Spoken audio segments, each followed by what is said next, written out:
Welcome to the Sarah Fit Show. Today I'm going to show you how to use a foam roller. A foam roller is extremely important if you're trying to avoid injury or if you're coming back from an injury. It's also important for you if you need to increase your flexibility. It really massages out those knots that you might have in your legs. You may not even realize you have them. But once you try these exercises, you'll know if you have been needing a foam roller all along. Since I started using one, I have not had any shin splint problems with my running. I have flat feet. So to start, we're going to do the IT band. This is the most painful exercise that you can do on a foam roller. The first time you do it is I don't want to say it's gonna hurt, but the first time you do it, you'll feel the most intensity that you ever will. The more you use it, the less and less it feels uncomfortable. So, if you use it regularly for a month, you're not gonna feel any type of pain at all.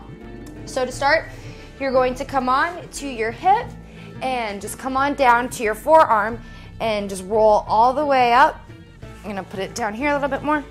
So come down to your hip, and then you can come all the way down to the outside of your knee. Now, if you're new to foam rolling, this is going to be pretty painful and hard to do, but it's one of the best stretches because your IT band is really hard to stretch on your own just with regular static or dynamic stretching. So this is an awesome, awesome, awesome exercise. If this is too much, take your top foot and put it out in front and take some of that pressure off of your hip. So this is the first one. This is the IT band and the most important.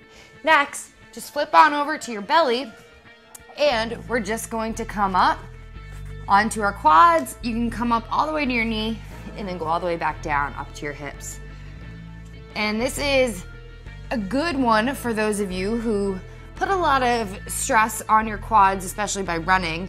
I played soccer my whole life, so I have a little bit of overdeveloped quads, and this feels really good on them. When I first started doing this, it was pretty painful, but I've gotten pretty good. And when you get really good at that, you want to do one leg. I still don't do one leg because it feels uncomfortable, but if you want it, that's what it is. So the next one is for your piriformis. So you're gonna sit up on your foam roller, cross your legs, place your your left hand back behind you. Your left leg is bent, foot flexed, and slowly lift your right hip off of the foam roller. And you're gonna feel kind of like a pressure point. This area is not that big, so you should feel it.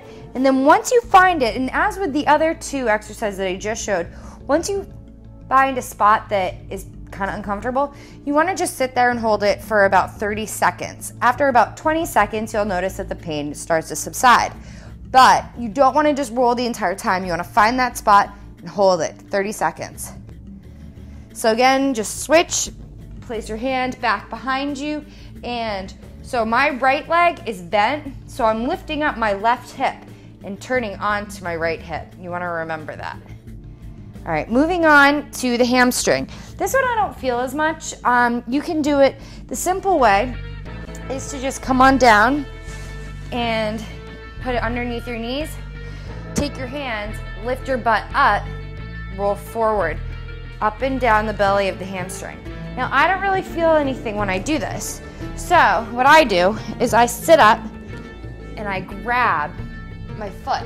So I'm grabbing my right foot with my left hand, sorry if my socks are dirty, and roll on back and then come on back up.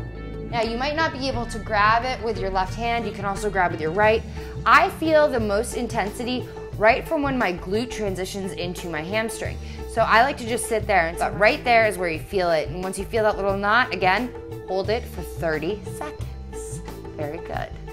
All right, so that's your hamstring. You can also do it like have one leg crossed, but again, I don't feel this. I'm too flexible, so like that. Next is your calves. So you're gonna come down with your calves on the foam roller, lift your butt up, come down. Now, if you have your feet flexed, you're not gonna feel it as much. Make sure that your feet are not flexed. Point your toes out, point your toes in, get all of them. So then you can do the low back, I don't feel much. So for the upper back, just relax your head into your hands and slowly roll down to the nape of your neck and slowly come on up. And you don't want to go much farther down than your sports bra line. Just let your head fall back, come back up. This one I find feels the best. And there you have how to use a foam roller. If you need any more reasons why you should foam roll, you can Google it. But it's called myofascial release, and basically your muscles just hold a lot of tension and it creates them to be a little bit more stiff than we'd like them to be. Using a foam roller releases that tension. It's essentially giving yourself a deep tissue massage. If you've ever had a deep tissue massage, you know it's not exactly the most pleasant experience, but afterwards you feel wonderful. So that's the same thing with a foam roller. Use it almost daily if you can. Definitely use it before you go running or before a lot of your workouts, and you can use it after as well. So hopefully you enjoyed this. If you have foam rollers at your gym, go grab one, use it, see how much pain you can endure on that IT band. I challenge you, and let me know down below how it went. See you guys soon. Bye.